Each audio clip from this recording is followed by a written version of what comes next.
Liste électorale, Imbik Anakle réagit.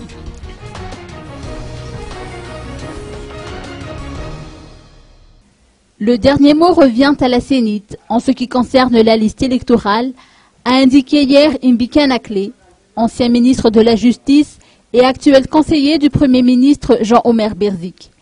Le gouvernement n'a aucunement la compétence de décider de la révision ou non de la dite liste, a indiqué notre interlocuteur, en apportant des précisions sur les tenants et aboutissants de la réunion entre les techniciens, les membres du gouvernement et de la Sénite mercredi dernier au palais de Maazouariv.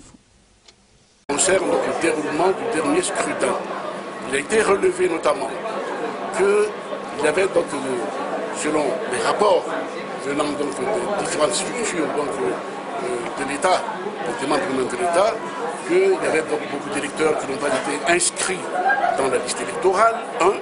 Deuxièmement, il y avait des gens qui ont été inscrits dans la liste électorale, mais qui n'ont pas reçu leur carte électorale. Et troisièmement, il y a donc des gens qui ont reçu des cartes électorales, mais semble-t-il qui n'ont pas été donc inscrits dans la liste électorale. Et je voudrais simplement donc dire donc que le rôle du gouvernement, c'était donc de faire le rapport des constats qu'il a pu faire, mais il appartient donc à la seule Sénite de prendre la décision s'il faut donc retoucher à la liste électorale ou la maintenir telle qu'elle. La Sénite étant indépendante et le gouvernement n'a pas cette compétence de donner un ordre ou de prendre une décision quelconque de faire un rajout ou non à la liste électorale. Quelle solution proposez-vous alors à ceux qui ne figurent pas sur la liste électorale et qui risquent de perdre leur droit de vote de ce vote? Vous savez que les choses ne sont pas aussi faciles parce qu'il y a donc les articles 15 et 31 du Code électoral qui disposent donc que c'est une obligation pour chaque citoyen de procéder à la vérification de son inscription ou non dans la liste électorale. Et si par malheur il n'est pas inscrit dans la liste, il lui appartient de saisir le président du tribunal de première instance pour faire en sorte qu'il soit donc inscrit. Ce sont donc des dispositions légales.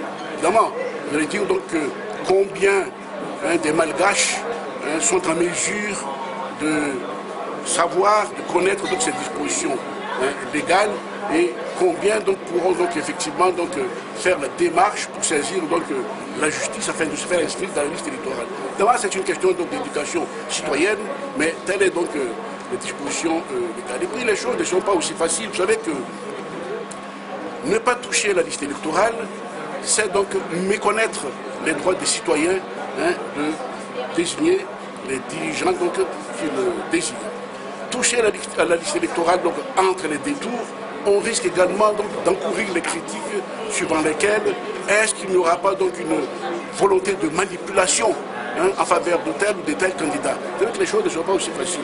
Bien sûr, on peut toujours dire donc qu'entre deux mots, on choisira donc le mal qui fait le bon de mal. Mais comme je vous ai dit, donc, c'est la compétence donc, de la Sénite de décider si oui ou non elle va procéder à la révision ou non de la liste électorale.